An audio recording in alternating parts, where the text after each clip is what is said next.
Hello, everyone, and welcome back to Ethos Online. Again, this is a place where you can be, belong, and become the very best version of yourselves.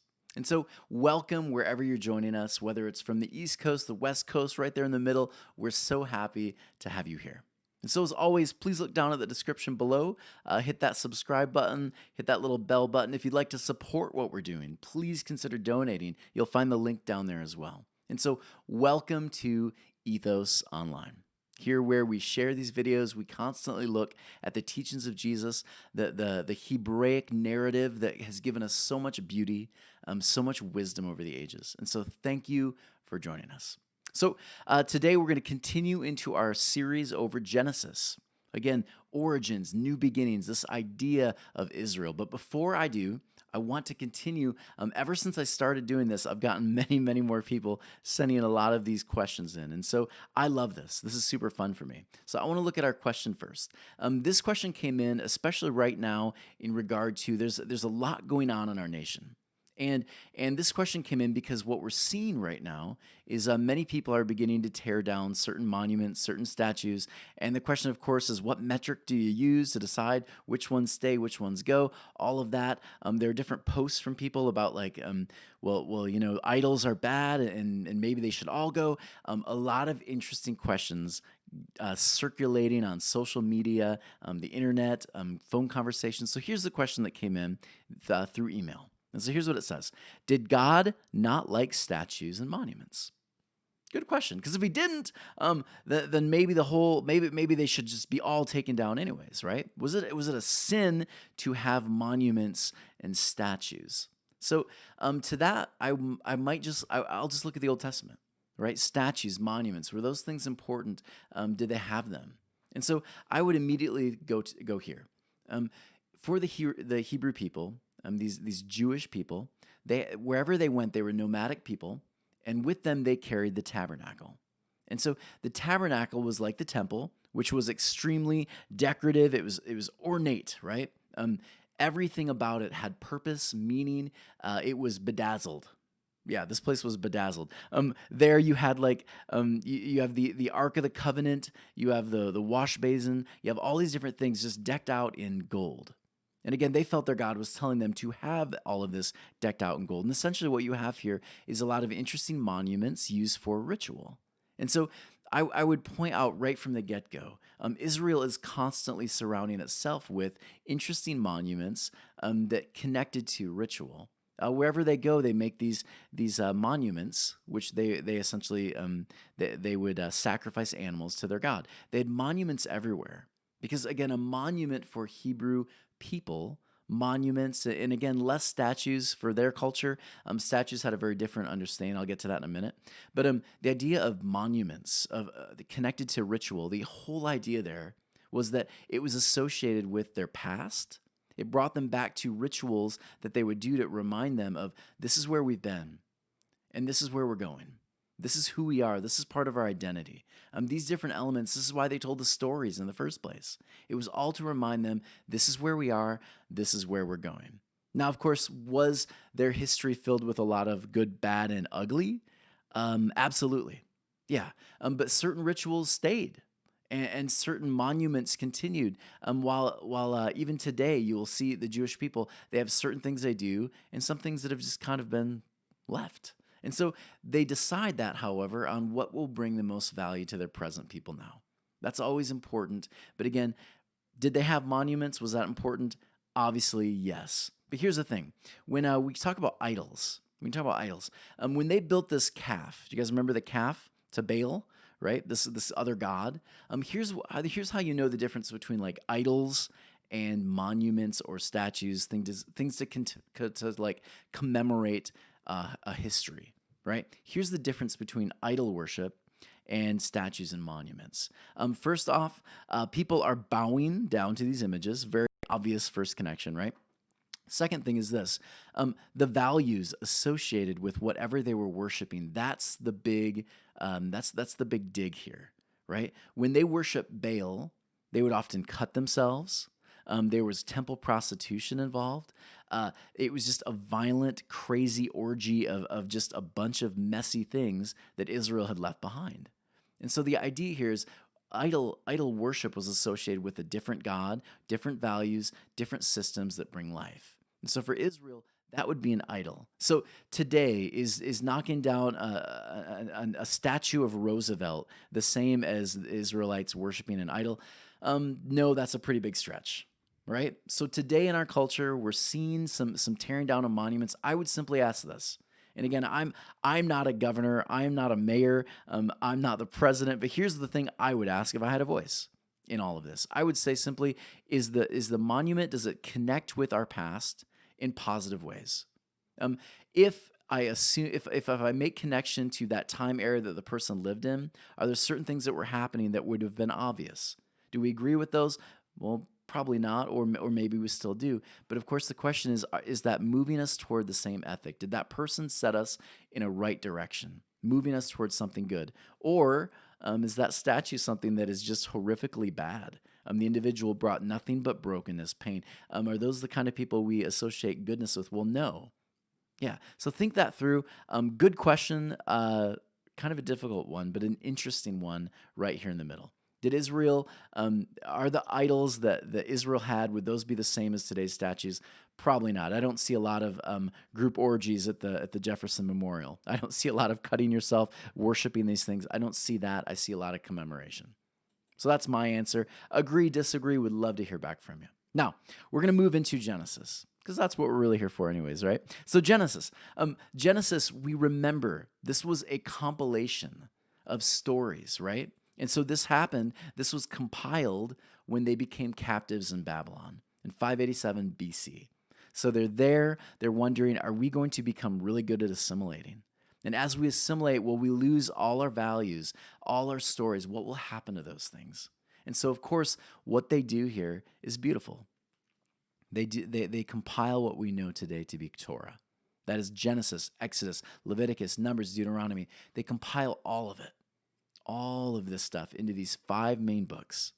And so, again, these 5 main books are made of poetry, mythology, prophetic musings, warnings from different leaders. It's all there to remind them, this is who we are, this is where we've been, this is where we hope to head.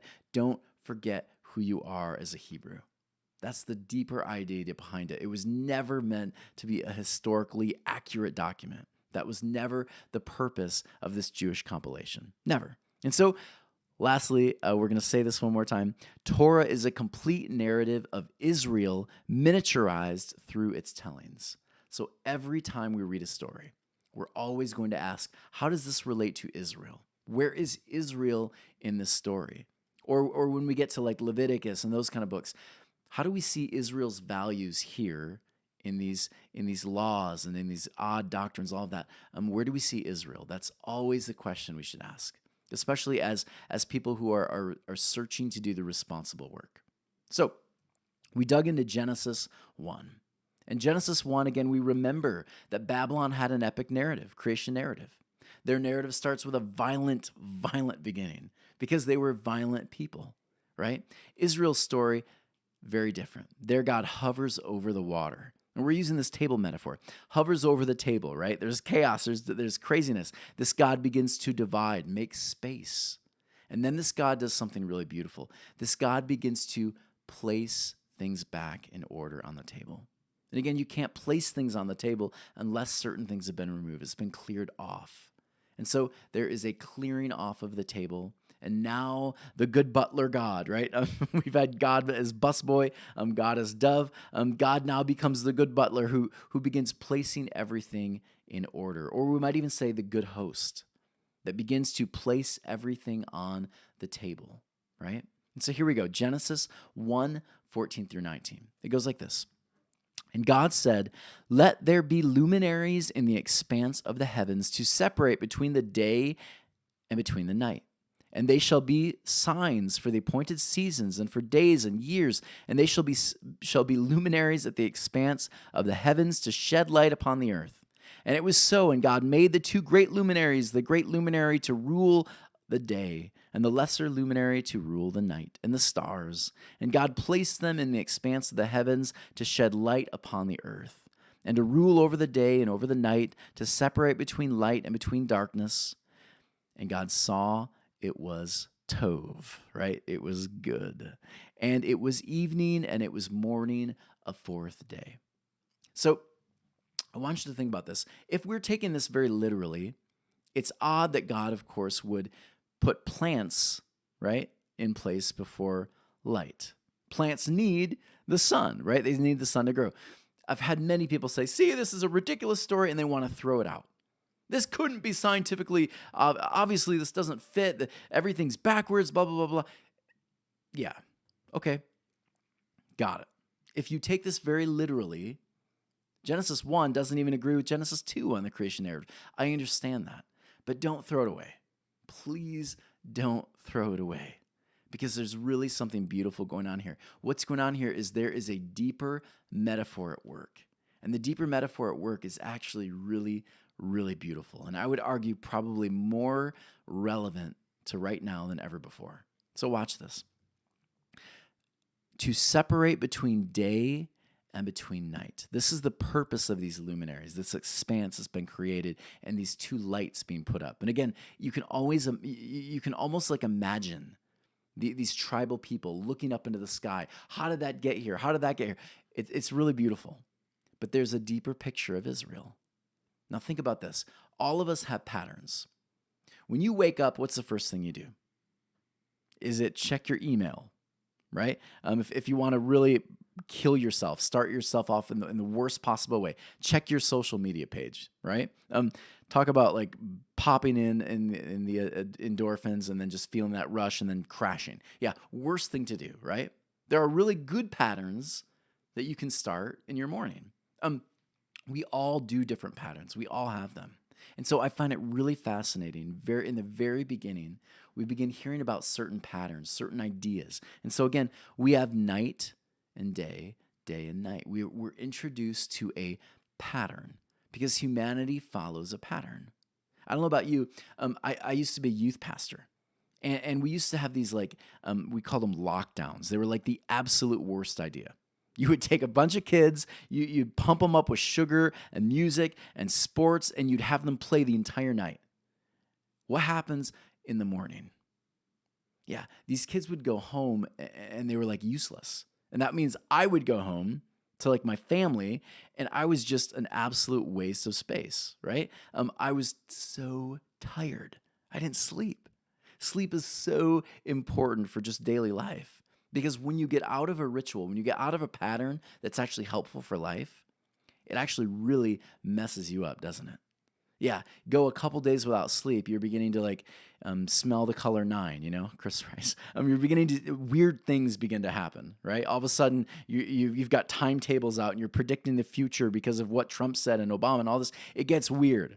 You need your sleep. You need your patterns, right? You need your patterns. The patterns that bring life should be followed. And so humanity follows certain patterns. And that's the beauty of this day and night. One psychologist says this about patterns. Patterns help us organize thoughts and establish order for our lives. As we begin to connect patterns in nature and life, they bring a sense of harmony to our minds. Patterns lead to and build math vocabulary and cognitive concepts. Patterns are excellent in helping us establish priorities. So anyone that's ever gotten yourself into good habits, you wake up, you stretch, you do some inspirational reading, then you get really healthy breakfast, you go exercise, then you're off to do your thing, work or whatever it is. When you start your day with an interesting pattern that brings life, everything just hums that day. When you miss the pattern, it just kind of crumbles. So again, interesting that the Hebrews would start with this idea of the pattern. Let me show you more. It continues, and they shall be for signs and for appointed seasons and for days and years. Notice this, the word seasons comes up. So I've had people ask this before. Was there death in this garden, right? If you want to take it literally, if this was a place of perfection, right? If this was heaven, would there be death? Think about that one. But right here from the beginning, we know that Tov means seasons. And then in the very beginning, it says there were seasons. Now, here's the interesting thing about seasons. We love spring, we love summer, but not everybody seems to love fall and winter. But fall and winter are very important, especially in relation to where you live. But fall and winter are important for this whole pattern of life. If you're going to have life, then there's going to be death. If you're going to have rebirth, there's going to be death. If you're going to have summer, you're going to have fall. It just is humanity. It's life right here, right now. Seasons. Was there life in this garden? First off, metaphor, right? But the story is giving us a very clear indication. There are patterns, there are seasons, right? There are seasons of life that we touch on, that we follow, that is just part of being human. So again, winter, spring, summer, fall. It's all part of life. We're born. We're just these little gooey, weird little baby things, right? And we're learning every second. And we're born that way, right? We're born. And then as we grow, we get a little bit older, a little more knowledge. We think we know everything in our 20s. The reality is, hit 30, 40, you begin to realize your parents knew something. Yeah, you get to be 60, 70, you begin to move past the fall and more into the winter. And before you know it, you've lived a full life. That's the hope. You hope you're able to experience all those seasons, because every single one of them has something beautiful to offer. There's a lesson, there's wisdom there to be learned. It's a season, it's movement, it's change, it's dynamic, it's tov. There are seasons, there are changes, there's movement, and that happens there in this metaphorical garden. Watch this now. And God made the two luminaries. So what are the luminaries? Again, very easy. If you're a tribal, nomadic people, the luminaries look like this, right? The sun and the moon. So again, you can imagine these people looking up, seeing the sun and the moon. Where did it come from? What's the purpose? They didn't know about tides, and they didn't know about the equator and the hemisphere, and they didn't know about how gravitational pull is. They just saw two luminaries. They saw one that was a whole lot brighter than the other. Yeah, they saw those two, and I love how they begin to create this interesting narrative of this God that begins to put things in motion. Watch this one. When the sun and moon are aligned, the gravitational attraction of the Earth's ocean work together to produce extremely high and low tides. Again, they didn't know about tides, but I find it really fascinating. They knew the consequences of tides. They just didn't have a word for it yet. These are called spring tides. When the moon and sun are at right angles, their gravitational attraction works at right angles, producing tides of minimum height. Right? So tides were very important even then, even though they didn't know what a tide was. They understood what was going on with the ocean. They understood things were happening. And so tides, what they understood was they affected everything. Fishing, right? If you were a fisher, you understood high and low tides. He doesn't have a great name for it yet. Today, waves, weather, energy, navigation, everything was dependent on these tides, especially for these nomadic people who are constantly moving, changing, but almost always along that coast. So fascinating. Here's what one Hebrew scholar says that I absolutely love, Rashi. This medieval Jewish scholar says this: the sun and moon were essential for navigation for the Hebrew tribal people. They were constant reminders. Again, everything in the story is a reminder of something connected to Israel. They were constant reminders that there are directions that bring life, and there are directions that bring captivity. There are directions, there are movements, there are patterns, there are things that can keep us in alignment, and there are things that will throw us off alignment. So again, picture this God stepping in, beginning to place everything in order. Everything in order. And he places these symbols, these perfect things, right? That are again showing us direction, connection, movement. Here's another one. The law and the prophets are often compared, and I love this. The law and the prophets in Jewish writing are often compared to the sun and the moon. Isn't that fascinating that a Hebrew person would have read this creation narrative?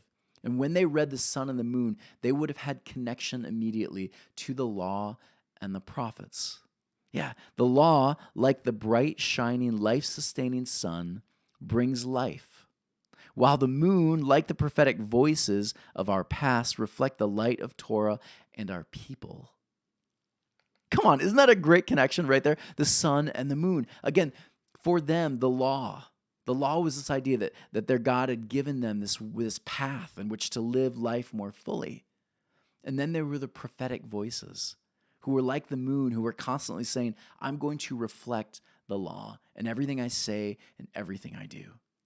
Israel was required, asked over and over again, please be like the moon. Reflect what the sun is sharing. Reflect what the deeper Torah life is asking of you.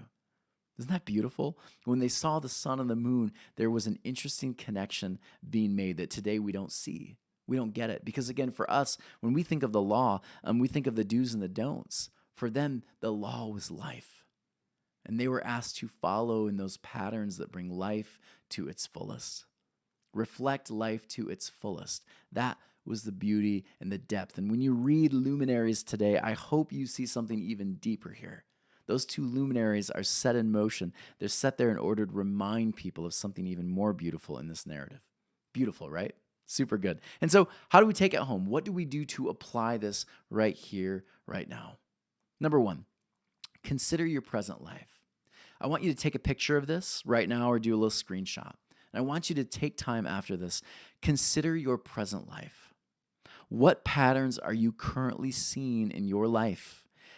Relationships, family. What are you seeing right now? What do you find? What habits right now, cycles are you in that's bringing life, and which ones don't? Do you find yourself needing to be in a relationship to have life?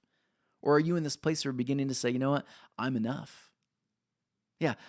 Are you finding yourself keep falling for the same job, the same issue, the same problem, the same addiction? Are you in that kind of pattern? If so, we need to break it, right? Some things need to be cleared. What kind of patterns are you experiencing right here, right now? Think about that one. And after you do that, I want you to ask this question. Consider your conversations. Consider the ones you're having. Are you reflecting the love of the divine, or are you reflecting something else? When you are with people, when you're out doing whatever you do, are you reflecting Torah life? Because once you ask that question, like me, you're going to say, oh, I got some work, right? There are some spots that need some attention, right? How can I reflect Torah more fully in everyday life? This is something the Hebrews were learning to ask during that time era. And then lastly, think about this. Read 1 John 4. 1 John 4 is jam-packed with a lot of beautiful meaning. And so read it, and I want you to just simply do this. Look for words and phrases that stand out to you. Look for some words and phrases, because often I think when you read something that's filled with like jam-packed with meaning, what you need to hear, you're going to find there. And it's always different, but look for words and meanings, and then ask yourself, why are these words and meanings even like popping up right now anyways? Like, what are they challenging me to do? Read 1 John 4. See where that takes you. I think it's going to be an exceptional way to wake up next morning, right? Beautiful. Everyone, thank you so much for joining us today. As always, please consider donating. www.ethos-church.org/donate. Please give that donation. It's tax deductible. You're going to give it somewhere. Why not work with us to bring these great messages to people of healing, restoration, forgiveness? Partner with us to bring something beautiful to the world. And as always, Ethos Living Rooms. We continue to do this the first and the third of every month. Join us on Zoom. Email me at tonywerfel@gmail.com. I'd love to send you the link. And subscribe. Hit that subscribe button. Hit the little bell, and we'll let you know every time a new video surfaces. So thank you, everyone, so much for joining us, and we'll talk next week.